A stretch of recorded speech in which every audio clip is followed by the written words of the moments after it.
देखो बच्चों, पढ़ेंगे कक्षा 9 की मैथ। इसके पहले की जो एक्सरसाइज है तुम्हारी 6A और B जो है समाप्त हो चुकी है, और आगे की जो एक्सरसाइज है 6C है। तो उससे पहले उसके लिए हम कुछ समझ लेंगे, कुछ जान लेंगे वो एक्सरसाइज किस पे आधारित है। देखिए, समांतर रेखाएं क्या होती हैं, पहले भी हम बता चुके हैं कि समांतर रेखाएं क्या होती हैं। वे रेखाएं जो अनंत तक जाएं, यानी कहीं पर भी जाने पर, अनंत तक जाने पर आपस में कहीं पर भी ना मिले, तो उन रेखाओं को हम समांतर रेखाएं कहते हैं। जैसे ये दो है, सामने देखो फिगर बना है, तो ये दो रेखाएं ए और AB और CD। तो इन रेखाओं को जहाँ तक मिलाएंगे, जितना भी बढ़ाते जाएं, अनंत तक बढ़ाते जाएं, चाहे जितना बढ़ाते जाएं, तो ये रेखाएं आपस में कहीं पर भी नहीं मिलेगी, कहीं पर नहीं मिलेगी। और उनके बीच की जो दूरी है, ये देखो, ये इनके बीच की दूरी जो है हर जगह पर, हर प्रत्येक बिंदु पर जो समान रहेगी, तो इन रेखाओं को हम समांतर रेखाएं कहते हैं। समझ में आ गया। उसके बाद में देखिए तिर्यक रेखा क्या होती है।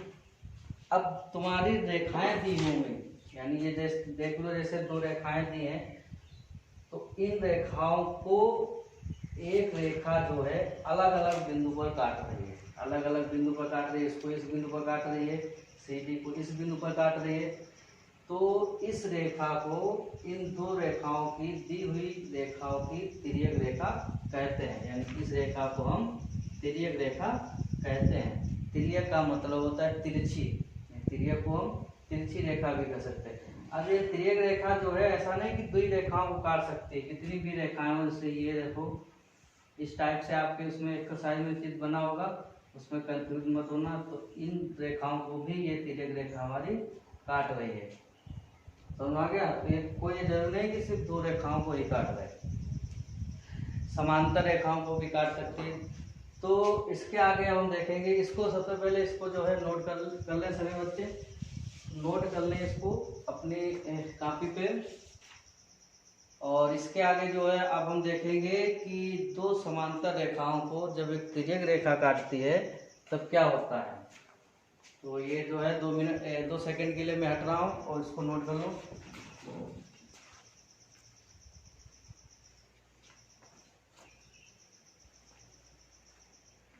चलिए देखिए, अब देखते हैं जब दो समांतर रेखाओं को एक तिर्यक रेखा काटती है तब क्या होता है। उसके आगे हम पढ़ेंगे।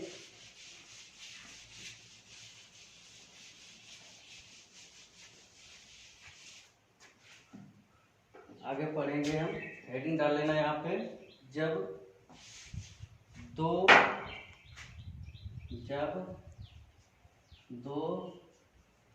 समांतर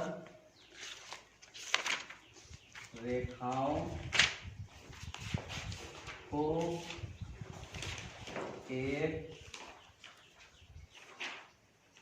तिर्यक रेखा काटती है। तो देखो क्या होता है, यानी जब दो समांतर रेखाओं को एक तिर्यक रेखा काटती है तो क्या होगा। देखिए, ये दो समांतर रेखाएं हैं, इसको A मान लिया, AB रेखा हो गई, ये CD रेखा हो गई। उसको एक तिर्यक रेखा हमारी L जो है इन दोनों रेखाओं को अलग अलग बिंदु पर काट रही है। तो देखिए, अब होता क्या है कि जब दो समांतर रेखाओं को एक तिर्यक रेखा काटती है तो तीन कंडीशन होती है। नंबर 1, एकांतर कोण बराबर होते हैं। एकांतर कोण बराबर होते हैं। नंबर 2, संगत कोण बराबर होते हैं। संगत कोण बराबर होते हैं। और तीसरी कंडीशन होती है कि तिर्यक रेखा के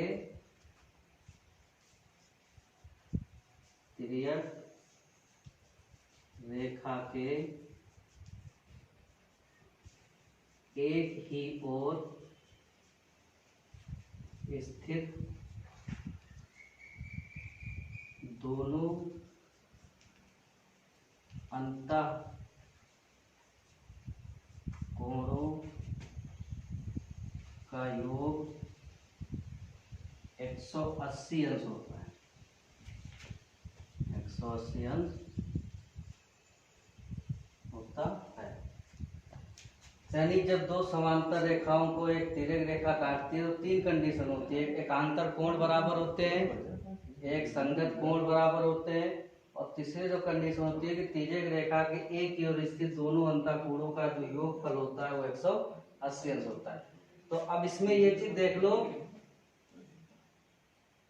कि एकांतर कोण कौन है, संगत कोण कौन है, और ये जो तीसरा कंडीशन है ये अंतःकोण कौन। तो यहाँ पे नंबरिंग डाल दो, 1 2 3 4 5 6 7 8। देखो एकांतर कोण जो होगा तुम्हारा समांतर रेखा के अंदर होगा, लेकिन एक जो होगा तिर्यक रेखा के इस साइड होगा और दूसरा दूसरी साइड होगा। तो ये 3 जो है ये और 5 ये दोनों एकांतर कोण है, और 4 और 6 एकांतर कोण है। तो एकांतर कोण कहने का मतलब हो गया कि एक प्रकार से जेड बनाएगा। क्या बनाएगा? जेड। यानी इस टाइप से अगर बने ये और ये कोण, ये और ये कोण दोनों कोण आपस में एकांतर कोण हो गए। तो एकांतर कोण जो हो गया वो हमारा जेड बनाएगा। ये चीज सभी लोग ध्यान दें। यानी देख लो ये बन रहा है 3 का जो एकांतर होगा हमारा 5 होगा। ये देखो इस टाइप से जेड बन रहा है, ये देखो। और 4 का एकांतर 6 होगा तो उस टाइप से ये भी देखो बन रहा है। समझ गए एकांतर कोण। उसके बाद संगत कोण देखिए। संगत कोण क्या होता है कि एक तो समांतर रेखा के अंदर होगा और एक बाहर होगा, लेकिन एक ही साइड होगा, तिर्यक रेखा के एक ही तरफ होता है। यानी एक का जो संगत होगा हमारा 5 होगा, 2 का संगत 6 हो गया, 4 का संगत 8 हो गया, 3 का संगत 7 हो गया। समझ आ गया। फिर इसके बाद तिर्यक रेखा के एक ही ओर स्थित दोनों अंता, अंता का मतलब अंदर, अंता का मतलब हो गया अंदर के कोण, यानी समांतर रेखा के अंदर ही और तिर्यक रेखा के एक ही ओर, यानी समांतर रेखा के अंदर और ये तिर्यक रेखा है हमारी उसके एक ही ओर, यानी 4 और 5 या 3 और 6 ये जो कोण होगा ये अंतःकोण है। तो इन अंतःकोणों का जो योगफल होगा यानी योग होगा वो 180 अंश के बराबर होगा। यानी इसको तुम ऐसे लिख सकते हो, कोण 4 प्लस कोण 5 बराबर 180 अंश। यही हमारा अंतःकोण होता है, क्योंकि ये तिर्यक रेखा के एक ही ओर होगा और अंता का मतलब तो समझ गए होगा, अंदर ही होंगे, समांतर रेखा के बाहर नहीं होंगे। तो समझ में आ गया। तो 3 और 5 अगर पूछे कि 5 का एकांतर कौन है तो 3, 6 का एकांतर पूछे 4, 8 का संगत 4, 7 का संगत 3, 1 का संगत 5। इस तरह से अगर कुछ निकालने को हो तुम्हारा मान तो सभी लोग निकाल सकते हो, क्योंकि ये आपस में बराबर हो गए, यानी जितना मान 3 का होगा उतना 5 का होगा। क्यों?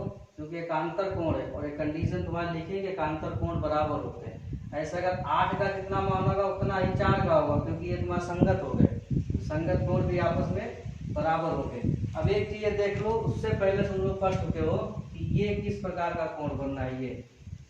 ये देखो 2 और 4, 1 और 3, ये किस टाइप का कोण बनना है, ये ऐसे बन रहा है। तो जहां पर दो रेखाएं प्रतिच्छेदित करती हो तो जो बिंदु पर कोण बनता है इस प्रकार का जो कोण होता है वो हमारा सीसा विमुख कोण कहलाता है। और ये भी चीज देख लो कि जब कोई रेखा एक बड़ी रेखा पर एक किरण खड़ी होती है तो हमारा रेखीय युग्म कोण बन रहा है, यानी 1 और 2 रेखीय ये भी कोण बन रहा है। तो समांतर रेखा में जब हम इसके क्वेश्चन सॉल्व करेंगे, हल करेंगे, तो इसमें सीसा विमुख भी आएगा, रेखीय युग्म भी आएगा, और तुम्हारे ये तो आएंगे तो संगत कोण, एकांतर कोण और अंतःकोण ये तो तुम्हारे आएंगे। तो इसको सभी बच्चे नोट कर लें, और ये सभी तो जानते होंगे। और इसके आगे के जो क्वेश्चन है उनको अगले के वीडियो में बताए जाएंगे, तो इसको सभी बच्चे नोट करें और समझ लें।